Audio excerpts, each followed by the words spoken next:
What do you think was the most important thing that you brought to your team that traditional leaders might not? And maybe you already said it, but I'll give you the opportunity to answer the question. Humanity, I think. I was real with them. Boom. I was real with them.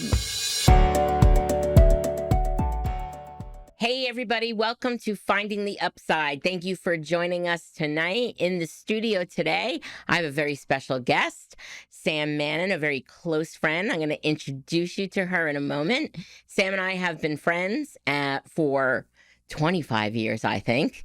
And we worked together for 10 years, both in senior management roles. And we're going to talk a lot about that today on today's episode, talking about doing leadership differently. Sam has been in my life for 25 years, as I said. We met and worked together for 10 years, and I was in senior management, was her colleague. She also was as well, and we co-led, and we're going to talk all about that and share that today. But I moved on after my position was cut, senior management, and then she lasted a little longer than me, and then the same happened to her, and we both moved on to different roles. So welcome, Sam. Thank you for joining me tonight. Thank you so much, Maria. It's such a pleasure to be here. This is a wonderful podcast. I've been listening to all of your episodes, and it's really great. You have some amazing tips. Thank you. On so many different topics. Thank you. So I'm excited for you, and I'm really happy to be here. I really appreciate that. Thank you for saying that, and thank you for listening. And all of you who have been listening, thank you. So what I do a lot of times, as you know, if you're listening and you've been listening, I speak a lot about leadership. I spent so much time in my life leading teams, and you did as well. You know, Sam spent many years, I think over 30 years. You have just as much as me leadership experience. Probably, yes. And only, I think, within the last few years have you moved on to not have to lead people, which I know some people go, yay! Some days I feel overjoyed not to have to lead, but I miss it sometimes. Honestly. Yeah. Well, one of the things that Sam and I shared is that you and I always led in a very non-traditional way. And I talk about that a lot with my clients and business owners today and different times that I speak on leadership, because I think we both shared that ideology that we found a way that was not the typical corporate think of how to lead people and not fit in that box of what big business typically does, because I think we found that it was more effective. Absolutely. Don't you agree? What was some of your pretty much go-to strategies that were, or characteristics that you brought to that to really get the best out of people? Honestly, it was so important for me to be able to communicate with the staff. There were a lot of, the corporate world is very stringent, shall we say, very strict. You don't really talk to upper management if you are not management, let's say. Senior management is kind of in a separate place. Yeah, that's always been the traditional setting. Right. And the way that I like to lead, I like to be in there with the staff. I think it's important that they get to know you.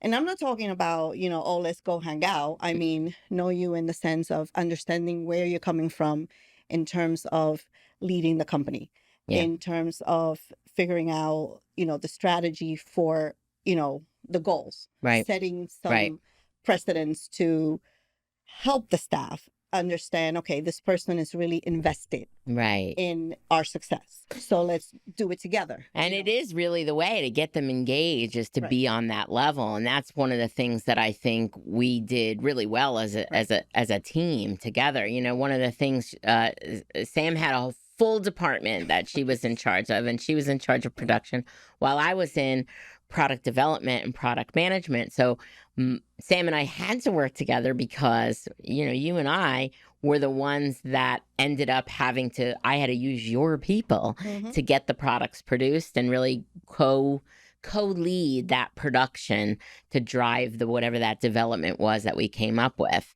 And so I think one of the things that we both agreed was what you just stated, is really getting to know the team and being in there with them, knowing and asking, what are the issues? How could we do it better?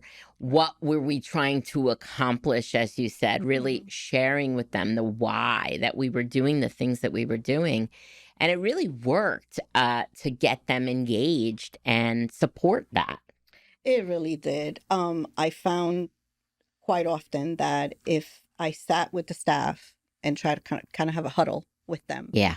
and explain what, okay, these are the things that we need to accomplish, let's say for the next 3 months. Yeah. How do you guys feel we can do this most effectively? Right. I think it helped a lot because they really got excited about it. Right. It put them in a position where they could kind of take ownership Yes. and figure out, okay, you know what, Sam, we think that maybe we should do ABC, and it would be, we could get things done faster. Or Yeah. we could, maybe figure out how to do it cheaper. Or Yeah. I always brought those questions to them. Yeah. Like you and I would get together, Yep. have our meetings, decide, okay, Yep. these are the projects that are being worked on. This is a development process. Now let's figure out how to get it out the door. That's right. That was really the key for me, Right. my department. Right. And a lot of times I felt that if I didn't communicate that with them, it kind of got lost. And it got lost. Yeah, Because they didn't know sure. what they were working on, what the, goal was. Right. And again, I think communication is key. Yeah. And it's really true that getting them to understand the why is what gets them engaged and excited. I mean, I think you and I saw that, right? Like the last project that we worked on together was one that, I mean, truthfully, we're not boasting here, but it was one that a lot of people tried to get done and couldn't. And I was tasked with getting it done, and I was hell-bent on getting this project completed. And obviously I couldn't have done it without you in your department. But we did that, and we did what others ended up not being successful. Project had been dropped many times and things like that. And I think that was one of the keys, was really getting them engaged in why we were doing it. Right. And we did that together, because you remember how they even celebrated when we got to that point, and we Absolutely. Everybody celebrated was so that excited. success. We were excited about that.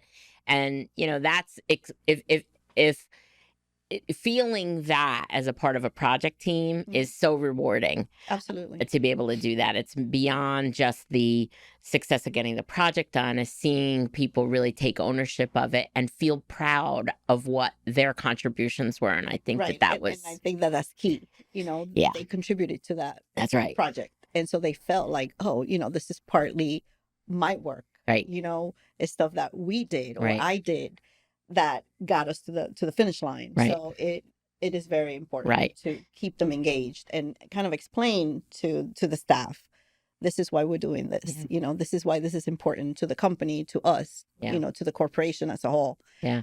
That's one thing, as business leaders and business owners, it's so important to do that. And I think a lot of people, where they struggle is they think they're doing that. They think they're communicating. They think that people are understanding what the goal is. But that's really one of the foundations of creating that engagement, and people who are motivated to get it done, is because they know what, why, and where.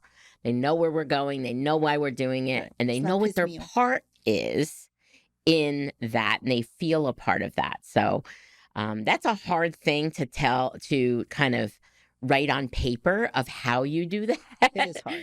But it is something that's so critical to be able to do it. And hopefully we're sharing some of the ways that we were able to create that.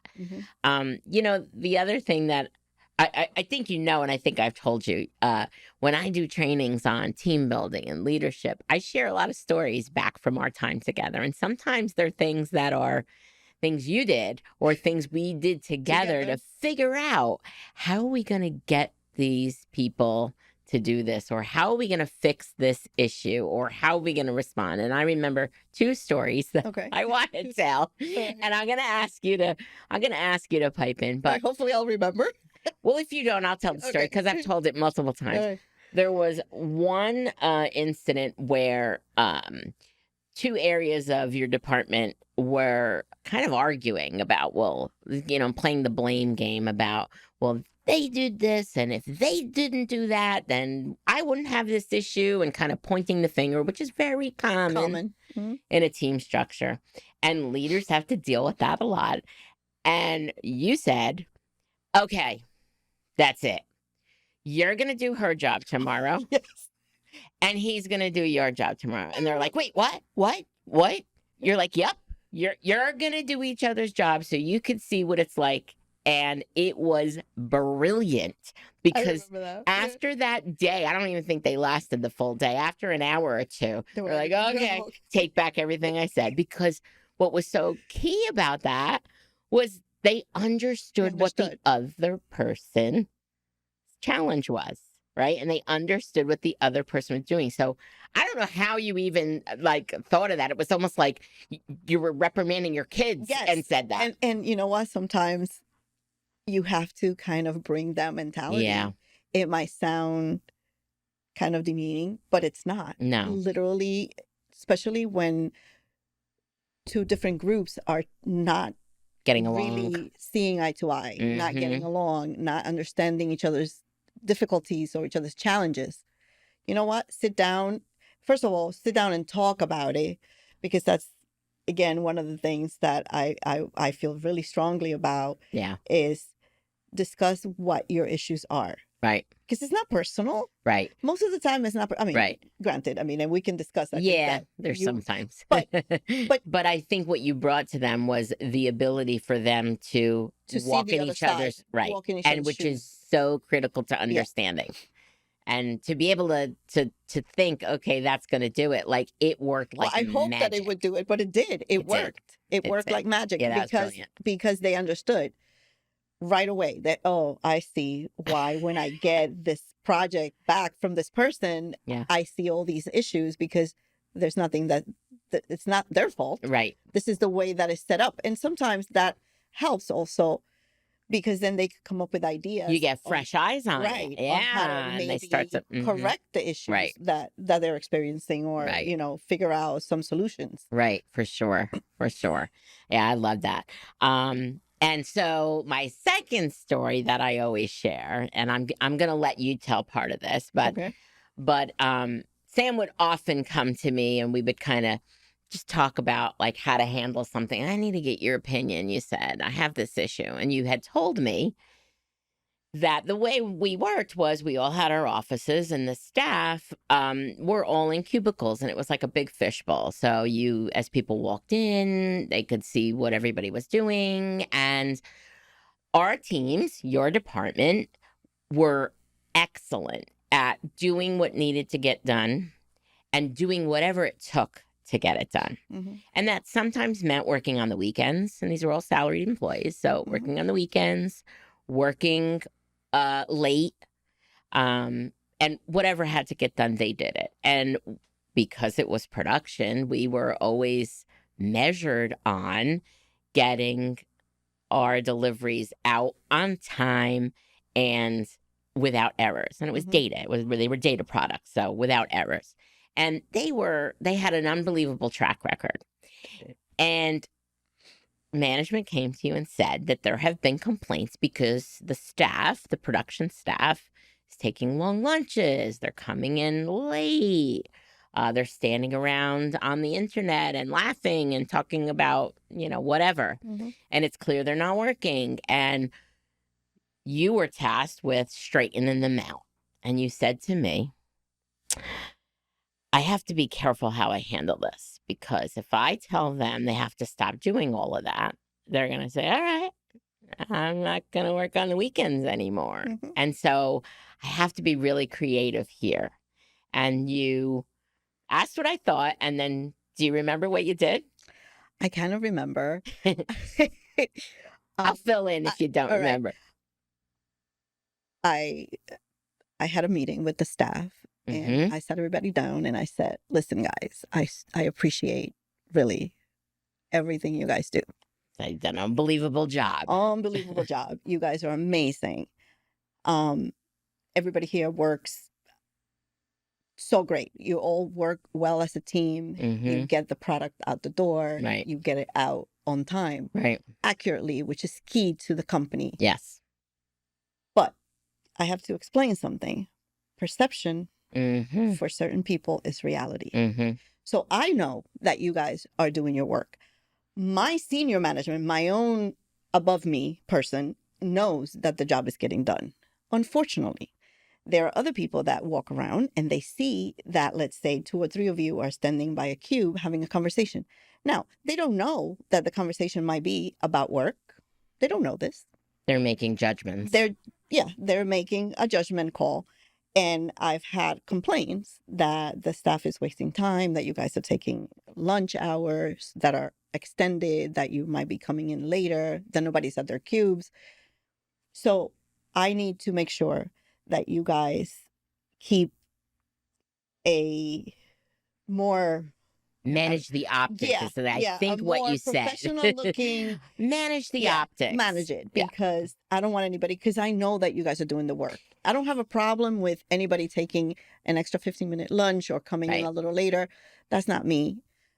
I appreciate you guys. So I want you to do what you need to do, but just manage Consider it so the that optics. the optics. Right. And what you also said, which you probably don't remember, because this is one of the key things that we talked about when you asked me my opinion, was I said, make sure you tell them what's going to happen when you ask for another head count. Oh, And that's you right. said, if when we ask for another, because here's what's going to happen. If we ask for another market specialist, they're going to They're gonna say, say, well, the staff doesn't if seem your to be staff busy. doesn't come in late, maybe they Right. get their work done, and they're Right. going to say no.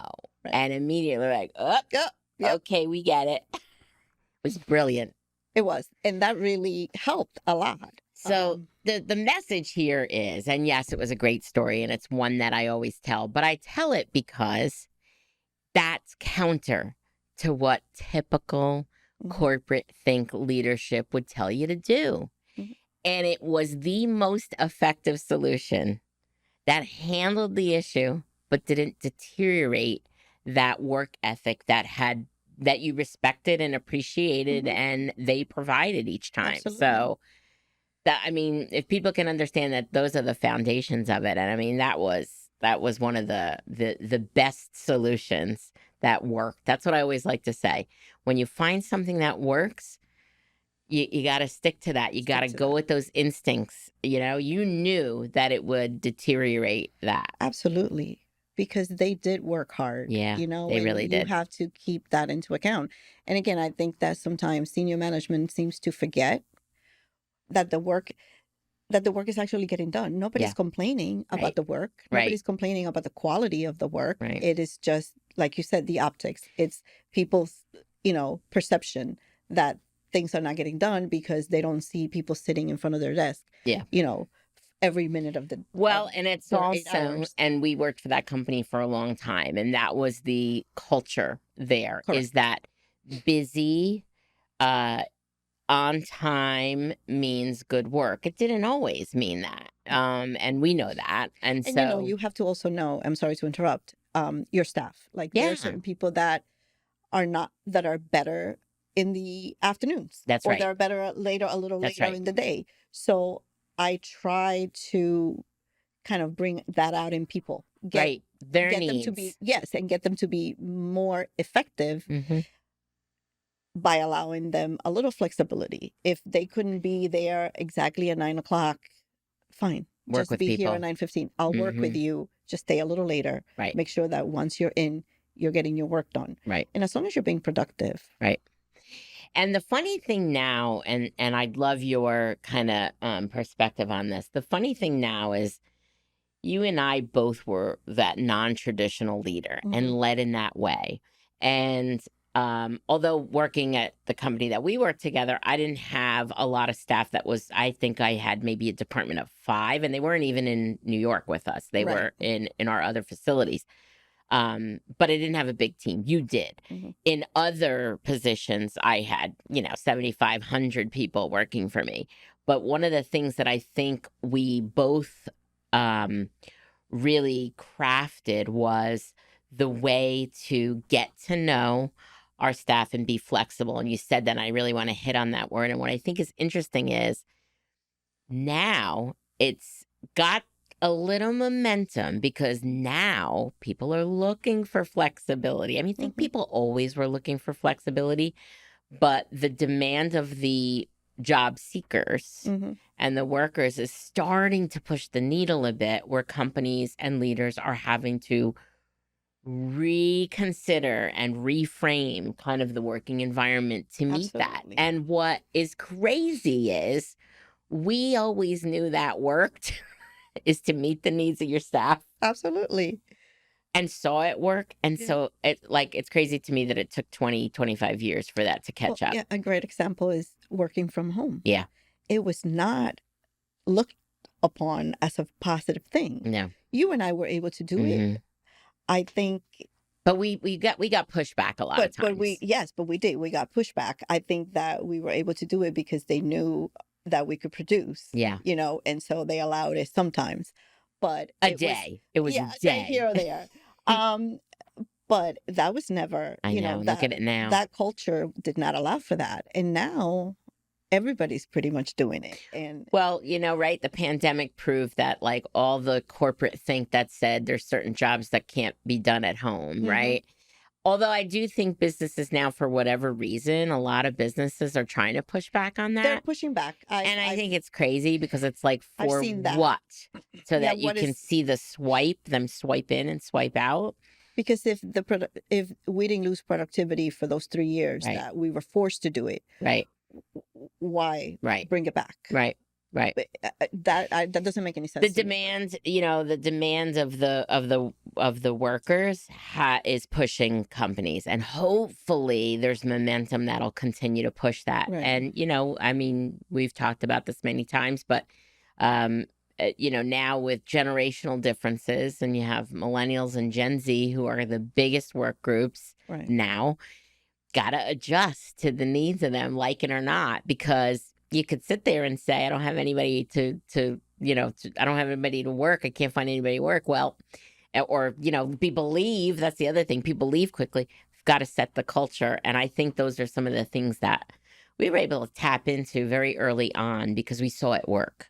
We did. I think so. Yeah, Absolutely. I agree. I love that. Well, the other thing that I wanted to talk about before, I kind of get into some nitty gritty questions about, Okay. your perspective and kind of what you think of how leadership has changed, is first talk about, like, we commuted together, right? We commuted We into the city did. together. That was a great time. I mean, there were so many great memories, but what were some of your best memories, or anything that you could think of off the top of your head of our time there? At the company or At the our company. time commuting? Oh, either. Okay. Well, I think let's start with commuting together. I think it really allowed us an opportunity to kind of brainstorm, Yeah. in the car, just the two of us with our not Our Starbucks, Dunkin' Donuts. coffee. And there are times when we didn't discuss work at all. It was Yep. just, other things, personal stuff. But many times, either you would bring up an issue or I would bring up an issue, and we were able to kind of go back and forth and kind of discuss ideas Mhm. and maybe different ways of managing or dealing with certain things that were going on. And then when we came into the office, we were kind of ready to go, Yeah. which was excellent. Yeah. Because you don't always get that opportunity. No. Love that. But unfortunately, that had to stop because, Yeah. you left way before me. Yeah. But And then you had to go back to commuting, and then I the had to go back to train and commuting the by bus. myself. Lonely me. Yeah. But Listen, 20 years commuting in the city. How many did you do? How many years did you do it? oh gosh, Probably 30, no? yeah, because I lived in the city first, Oh. and then I moved to Jersey, Yeah. so then I commuted for about 30 years. Yeah. Yeah. Well, one Crazy. thing, we used to go to lunch together every single day Every day. at the same place. Isn't it funny how we got into such a routine? It was such a routine, I but I know. loved it. It was I know. great. And then you didn't go to that place again because you didn't want to go without me. No. I love that about you. Never again. Well, It but wasn't the same. I know. I'm glad you brought up the commute and us talking, because I also think, and I think we actually discussed this, commute in the morning was that, but it also, so that was like almost our transition. And I talk a lot about this with, any of the the speaking engagements that I Mhm. speak at, or some of my clients, talking about to business owners, CEOs, how to transition, right? Yes. And I think, even said one time, I need this transition to be able to leave work and kind of transition back to mom, right? Yes. So a lot of Absolutely. working, we both had kids, Yeah. going back, and who were both at the same daycare. Our lives were One of them very are parallel. very parallel. And it was a way for us to come out of that role at the Mhm. end of the day and transition into go back home, being mommy, take care of the house, get dinner, Go grab dinner with all the that kids. stuff. Yeah, yeah. So, that was one of the things, like, sometimes people said, "Oh my God, you drove?" Like, yes, driving to the city was challenging, but it provided that. And because we did that together, that was the Yeah. other thing that it Yeah, it was like provided. our downtime. Yeah, and I think a lot of women struggle with that, working women. It's like you go from one role to the next.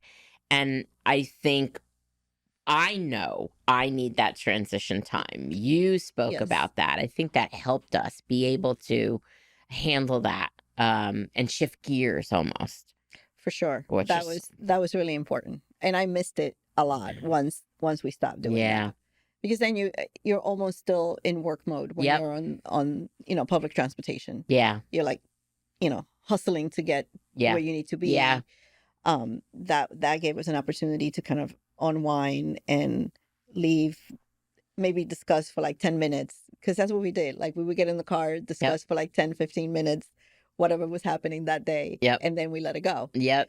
And it was a really nice Yeah. transition. And I think that's important for people now to, and I've worked to do that, to put that into my life now. I forgot that for a while, and now as a business owner Mhm. and working, and just, okay, how do I transition from one activity to the To the next? next, yeah. Because I think you need that, for us to be go, go, go. You have to be able to shift gears and have that little time to transition, which is so important. So I have to ask you this question. I've thought a lot about this, and um I have my own perspective, but how do you envision, or how do you kind of characterize how being a leader has changed over the years? So, like, you spent 30 years doing it, Mhm. right? And you shifted into another role, also leading people. Just in general, how do you think being a leader has changed over the years? That's a good question. I'm not sure that it has. Okay. Um, Why do you say that? because I'm no longer in a management position, for Okay. example. So now I'm experiencing the work environment from the other side, Mm-hmm. which I didn't need to do, like Mm-hmm. you said, for over 30 years. Right. I was always management, Mm-hmm. um, from as long as I can remember. And now, and by choice, this was a conscious choice that I made. I'm just simply working right now. Mm-hmm. I Yeah, enjoy, you needed to back up from yes, that, I needed right? to back Mm-hmm. up from that. I needed to not have the responsibility of leading people or managing people in general, for a number of reasons. But I find that to this day, even with all of um, the communication out there, the lectures, the TED talks Mm-hmm. about leadership, Social all the books, media. social media, still, when it comes down to it, upper management is deaf Mm, to a certain degree. mm-hmm. And I think a lot of it is the culture of the companies. Yes. These big corporations, they lose perspective, I Mm, believe. And I think that keeping that in mind is really important. yeah. Don't lose that. Don't lose that personal relationship with your employees or with your team. Um, right now, what I'm experiencing is that the workers can be going through a great deal of stress concerning, understaffing, Yep. too much work. Yep. Everybody has more work than they should be Yep. dealing with. lack of equipment Yeah. or Lack of equipment not resources. working, lack of resources, or even if the resources are there, they're just not working the way they should work. Um, and your senior, maybe the middle management is listening to you, but when they communicate that to the upper management, it gets lost in translation and nothing happens. And if it does happen, it's eventually it trickles down to the workers. And so there's not a lot of communication between upper management and the staff. There's not a lot of help with growth.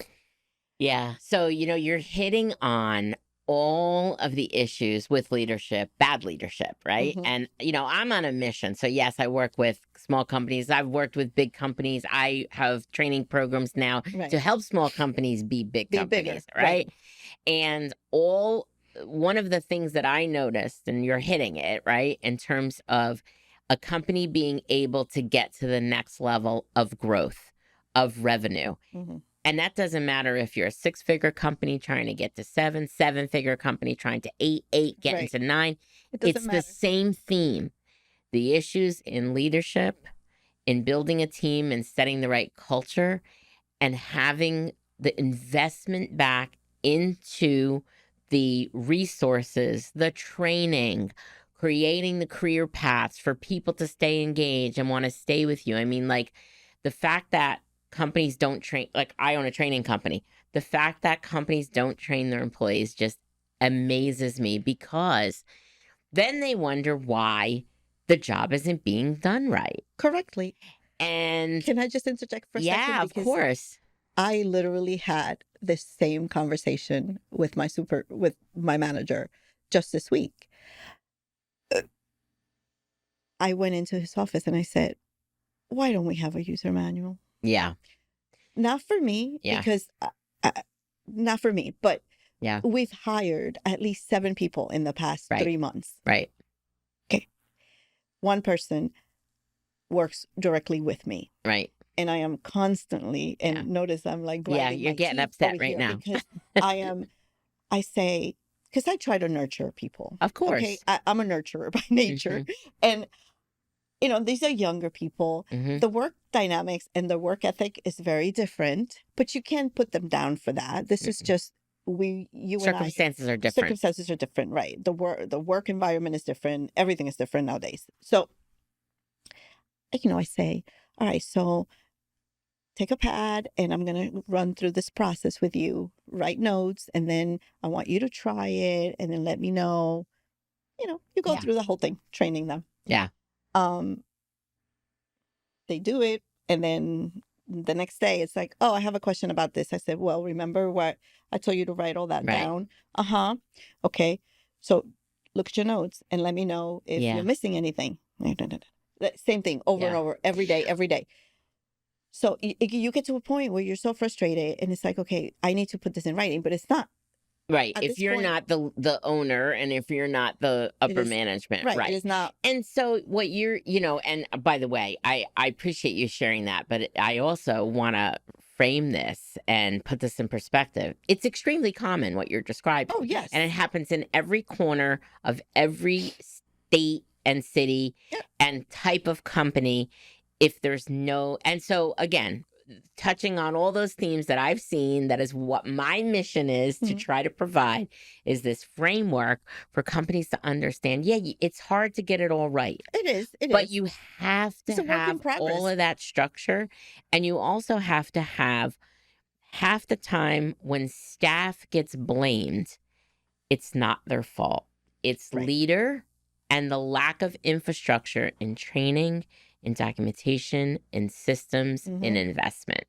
Correct. And so it's funny you're saying now, being on the other side, right? Saying that leadership hasn't changed. And I would challenge that it's probably common and it exists at the company maybe that you currently are in. Well, that's true. And there are some companies that have understand this and really tried to get it right. But I think that's the difference. And I've had many companies that I've consulted for that are in this exact same position, and I can't get them to understand how important what I'm advising them to do by investing in that training, investing in that creating that predictable outcome, right? Right. It's not the staff's fault if they don't remit. Like to say to somebody, hey, I'm going to show you how to do this once, and then you got to do it correctly. Right. No, Like I mean, it's kind of, right? absolutely. Not that you did that, but I'm saying No. that it was This is like over and tasked over with and you. over again. Yeah. Like you get to a point where Yeah. if you had a user manual, you can kind of That's right. refer to that user manual. Manual, if you actually train them, if you had simulations, if you had video, if you had all of those things. All of that. Yeah. Going back to the leadership point, I agree with you. Maybe I generalized a little bit, but Yeah. I'm looking at it from the perspective of what I'm experiencing right now at the company that I'm at, where it's kind of the same Yep. as it used to be. Do you know what I mean? Like yeah. Well, and I think what you're pointing at is now you're seeing that from that side. Right. Now, I will say that could give you the perspective of, well, did that exist in my team? Right? Like you could question yourself sometimes because like, did I? And I think as leaders, we have to do that. We have to put the mirror back on ourselves to say, did I provide everything? Could I provide anything more? As a business owner, looking at all those areas to make sure that's it. So I appreciate that perspective, but I always say, as business owners or leaders, if you've always done that, your little trick of putting people in a different position, it'd be great for the leaders to sit in that staff's role to see what it's really like, right? Which could really give them a different perspective of what happens in reality versus what they think. I love that idea. Right? Isn't that a good idea? That is a great idea. You're going to do this today. But in terms of leadership, I do think you touched on a lot of themes. You touched on, why it hasn't changed in some companies, and generally speaking, is because of a lot of those themes that you touched on that are ones that are issues for companies. And what I always like to say is, if you don't fix that, it's going to be the revolving door of always having that same issue. Right. Staff in, staff out. Nobody's producing. Nobody's at a high level. Mm-hmm. Nobody's high performing.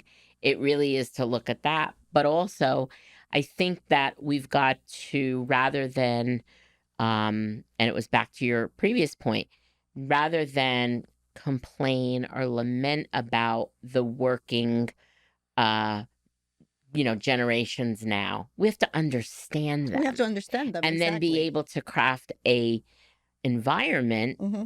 to be able to help get them where they need to be, and then allow them to be engaged and be able to do the work and be motivated to it and set them up for success. Mm-hmm. Right? So, yeah. So I have a question for you that I'd love you to share if you recall. Time to spill the tea, as we say. What's the most difficult decision that you ever had to make as a leader?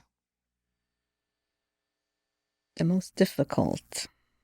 Did you have to fire someone? Well, firing many. Why? Because they were stealing snacks from the fridge, or what? Like, actually, that's interesting that you say that. It wasn't snacks, but it was something. Oh, yes. I had an incident where a staff member, and he was, this person was producing well. They were working well, but they chose to use some of the resources that we had at our disposal to kind of run his side business. Okay, yeah, double dipping. Yeah, yes. That was tough. And you liked him, right? I did. You liked him. I liked the person as a person. It was a difficult conversation to have because you're basically, I was told by human resources, listen, you got to fire this guy. This is what he's doing. And I'm like, what? I was shocked. Yeah. And then I had to sit him down and say, unfortunately, what you're doing is not correct. This is, Poor guy. Maybe he didn't know. Oh, he knew. I'm kidding. He knew exactly what he was doing. And it lasted way too long, but, nobody else knew. I think that those conversations are always difficult. Yeah. It's difficult to sit somebody down and have to tell them that they're not performing. Yeah. That's a difficult thing as well. Yeah, those two are the toughest, I think. I always try when it came to performance reviews where I had to, or, just having to pull somebody over, even if it wasn't review time, and say, okay, you're not performing the way that you need to be performing. I always try to give them some goals and Yeah. ideas on how to do Yep. better. I always ask them for feedback. What do you think you need? Right. How do you think your job Because would a lot of be times they don't done? know how They to don't fix it. know. And I think Correct. that's a big thing. We have to point out maybe where the things aren't, where the areas that they're not measuring up, but really provide direction and goals of Correct. how to Right. improve it. So yeah, those are the tough decisions, but ones that have to be made. And I think that's the other thing that just is disheartening, I think, about leadership. They think there's, what I always say, most leaders get to become leaders not because they're good leaders. It's because they were good at their job and they Right. get promoted into management. Exactly. I think you and I can speak for myself and you, that we spent the time crafting our skills to make sure that, it was a lot of trial and error at first, right? In our early absolutely. Yeah. days, right? Yeah. And see what worked and really look into what were we doing? How could our behavior change to impact the team? But not everybody does that. Right. And I think that there are a lot of people can really get a better result if they would look at their actions and how to change them, rather than just always saying, I gotta fire this guy because he's no good. What are you doing, or what are you not providing? Like, really be honest, that could help this person improve, and then do it.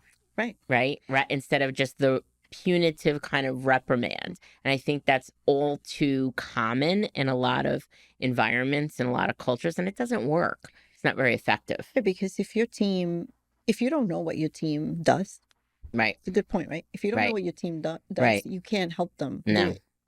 It's important to understand what they're doing. You don't have to know every single detail of their job, of what they're doing, but you need to know the basics of the job and what you expect from them. And then you can guide them to get to that goal. That's really important. Yeah. I think both of us as non-traditional leaders, we both had our own unique approaches and things we did. But what do you think was the most important thing that you brought to your team that traditional leaders might not? And maybe you already said it, but I'll give you the opportunity to answer the question. Humanity, I think. I was real with them. I was real with them. I tried to be as real as possible. I agree. Open communication. My door's always open. You come in here, you tell me what you need, how I can help get that done. Yep. And also I think that they saw that I wasn't afraid to get my hands dirty. Yeah, you were in there with them. I was in there with them. That was, I guess, part of it. Big part. For sure. I would agree with that. And I think, humanity. I mean, I love that answer. Let's celebrate that, because you are dealing with humans, right? And it's amazing that a lot of people lose sight of that the only way to motivate a human is you've got to get to know them. Absolutely. And you've got to care about them. And that's like a word that never belonged in management before. Care. And I got to get to know them, and we have to talk about feelings. No, you're dealing with human beings. You're dealing with human beings. And I think, and I love, obviously there's a lot of thought leaders on leadership that I'm sure you respect as well. Like Brene Brown talks about authentic and, leadership and being vulnerable. And that's, I think, in the business corporate think, what was always so poo-pooed. It was like, no, we have to be this way. Like, we're dealing with human beings. And the only way you can motivate somebody is to connect. And the only way you can connect is to be a human yourself and be vulnerable. To open up to them. So, As non-traditional leaders, I think we were always pushing the boundaries. I know I'm proud of that, pushing the boundaries of what's considered normal in the Mhm. workplace. What challenges, just share from your perspective, what challenges have you faced because of that, and how did you overcome any of those? I have to think about that for a minute. Okay. Well, I certainly can share one of Yeah, mine give me an if you want. example and let me think about I that. think what we just stated was bringing humanity to that role and Mhm. really getting to know your staff and meeting their needs and meeting them where they are. Mhm. I think we were always told by upper management not to do Not that. to do that. They Yeah. wanted us to write them up and they wanted us to discipline. And I'm not saying that there aren't times where that's appropriate, Right. but that can't be the go-to because it ends up just creating a non cohesive team if you're always replacing people and so on. And so I think we both, I know I did, pushed back on that Mhm. quite a bit. And I know I got a lot of flack for it. And that's why, as an entrepreneur today with my own company, I can do what I want, which is, and I'm on a mission to have other business owners and Right. leaders do that. So I think I was big on trying to implement conflict resolution a lot Okay. because there were people, and obviously in every company, you're going to have people who don't click, right? Okay. But they have to work together. So that was one of the challenges that I faced. I mean, in the last company where the company that you and I worked at together, the first week I was there, I encountered that. And it was bad. It was like almost physical Mm. how terrible these two people, they could just not work together. And the first couple of weeks, I had more meetings than I care to remember with these people individually together. Um, and I try really hard to bring some of those skills to help them. Like, okay, let's figure out what the issues are. This but it went beyond the work. It Mm-hmm. it was It was more personal. personal. So that was very challenging, and I learned Yeah, a because lot that from. was poo-pooed for Yeah, sure. yeah. Oh, it was. Yeah. And management was trying to, especially human resources was trying to get involved, and it was messy, but it taught me a huge lesson Yeah. in exactly how to kind of try to bring people together, And because it setting the worked tone, and right? And setting the setting the tone. right. Exactly, because it was a new group for me. Mm-hmm. So I was trying to be as non-biased as possible Mm-hmm. and giving everybody the benefit of the Of doubt course. and giving them certain coping skills. Mm-hmm. So it taught me a lot, but Yeah. I was trying to kind of bring that along and bring them with me in that journey to try to figure out how they could work together. They didn't have to be friends. You don't have to be Right. But friends, bring a level of but respect and what's the respect, expected exactly, conduct communication. and Um, that was extremely challenging. yeah. One of the most challenging things, and it was like my first month Mm, at the company. mm. What else? Trying to get older staff, and I don't mean age. I mean staff that had been there. Okay, staff that have been there for a while to kind of agree to follow the new guidelines. Adopt new Adopt. processes. We're both Yes. involved in that, Yes. I think. Yeah, absolutely. To kind of come with me on the journey. Yes. Yes. And Yes. and kind of learn to work together as a team. That was a big Yeah. challenge. I have to share. You have to let me. I have to share. Please do. I mean, we had one, and I only remembered it now that you said it. We had one lovely woman who worked for the company for a very long time. And anytime you needed to know anything about a client and their contract and what products they subscribe to or what have you, you went to her and you ask her the question, hey, when is the renewal date for XYZ company? Right. And she'd stand up from her desk and she'd walk over to her big bookshelf. Yeah. And she'd look and point with her finger to find the very binder that had the contract in it. And she'd pull it out and pull it on her desk and flip through the pages. Now, mind you, this was when computers did exist. This wasn't when computers didn't exist. And part of her block was we had a database. We had a database that stored all that. And she would not... She would not move forward to embrace that technology to be able to use it.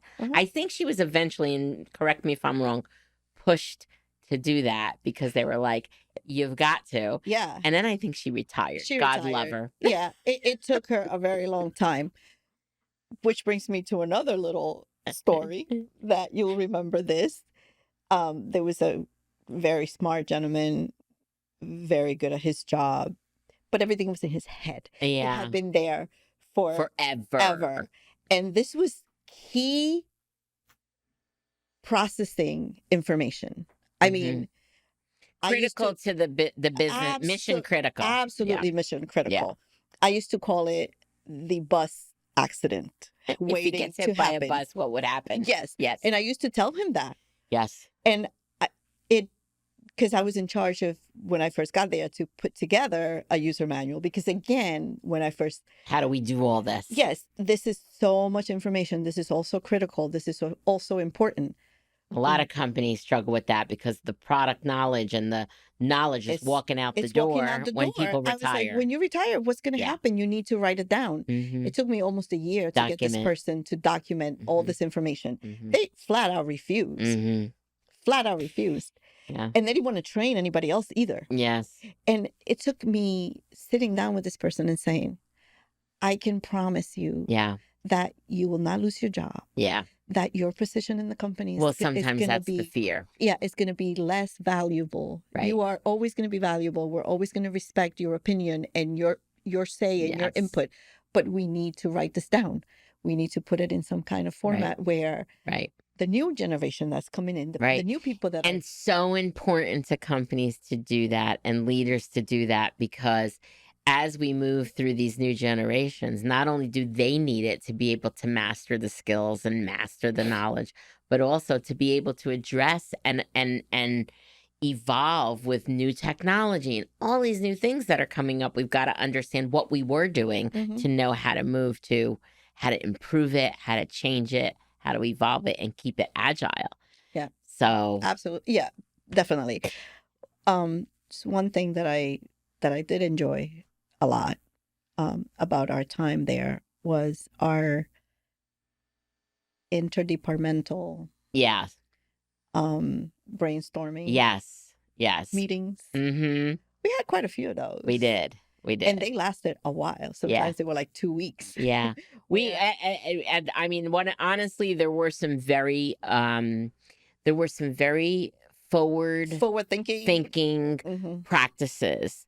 And we're talking about them so that people who are listening can kind of get the understanding of the things that worked well and what we brought from there. That, probably was before, maybe not before the time, but they were forward thinking in that everybody would get in a room. We would have brainstorming meetings about new product ideas, new ways to evolve, how to move forward, what were going to be the new objectives. And we would get feedback from them on what their thoughts were and what, because sometimes ideas come from everywhere. Sometimes that was like the thought starter. And then we would would include them in that. And that was one of the things I most enjoyed about our time at the company. So thank you for reminding me of that, because I had kind of forgotten.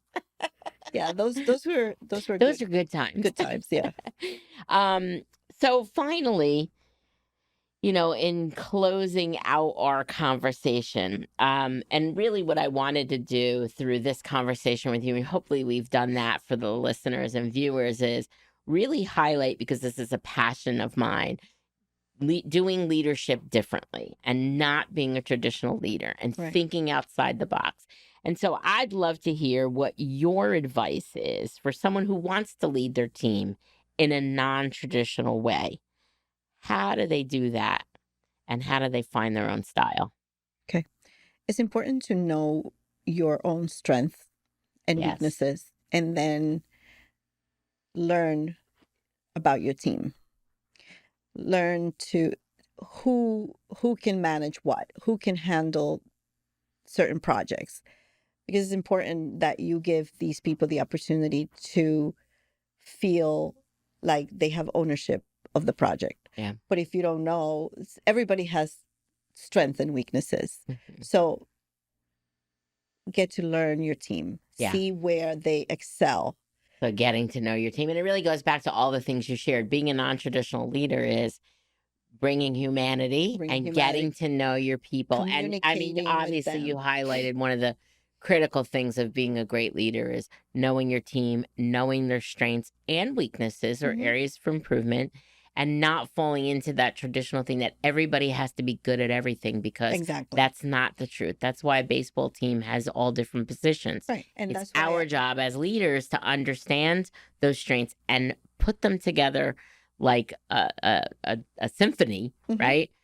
And find ways to improve maybe areas of weakness and really to work that. And the only way you can do that is by getting to know them. Right. And pushing back from that, everybody's got to be good at everything, because I heard that a lot in my years from Yeah. upper management. Not every, and I would push back to my managers when my manager was like, oh, she's not a star. Everybody doesn't have to be a star. No. Right? Everybody has to have a strength.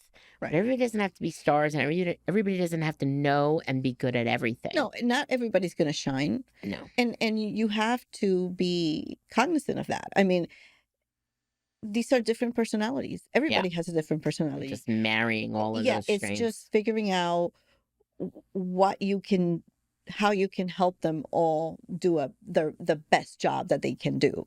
And to me, that's one of the biggest things. Yeah. It is challenging. I'm not saying that it's a simple thing to do. You do have to spend time figuring out each of their strengths, their weaknesses. And if you have a really large team, it could be daunting.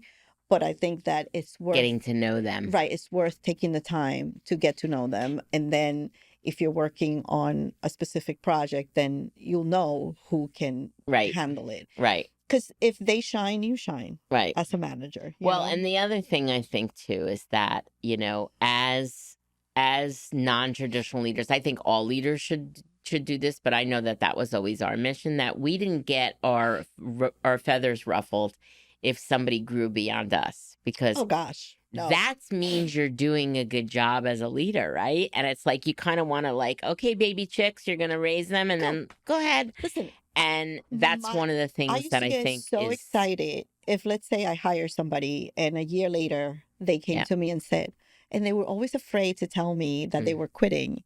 They would say, I got an offer for more money to do, more responsibilities, the same kind of job, but it's more responsibility. Thank you so much. Yeah, for the opportunity.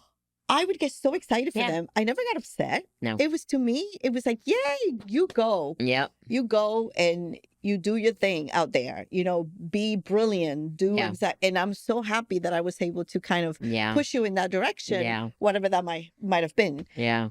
And some people hate that. Some people don't want that. Some people get very threatened by that. But I think that's the other quality of non-traditional leaders is that it's sitting outside of that. And I think that's important to understand, is that bringing that quality can really make a difference in what you get out of your team, but then also the whole experience. Mm-hmm. My best advice to non-traditional leaders is trust your gut and do what your intuition tells you. And it's funny because I gave a talk recently on leadership, and it was a 20-minute talk, so it was short. Mm-hmm. And I'm like, okay, what can I tell people about leadership in 20 minutes? Like, I've been doing this for 30 years. How can I distill it down to just the basic principles? And honestly, what I focused on was all things relative to you're dealing with humans. Mm-hmm. They need to know that you care, show care and concern. You give them support to grow and develop. You create a safe space for them to be who they are, to make mistakes. So important. To be able to grow and speak up. And they want to know that you have their back. I promise you, if you think about who you would work hard for, it wouldn't be somebody who's ready to write you up tomorrow. It would be somebody who's asking you, what do you need from me? Mm-hmm. And how can you do your job better? What do you need from me to do that? And what are your aspirations and what are your needs? That's how you're going to work hard. So as people who want to lead non-traditionally, I promise you it works way better. So try it and have the courage and be vulnerable to be authentic enough to do it. Right. So thank you so much for joining me today. I have had a blast. Thank you for this opportunity. This is so great. Okay, everyone. Thank you. Thank you so much. I hope you've enjoyed today's episode. We look forward to seeing you again on the next episode of Finding the Upside. Thank you. Bye for now.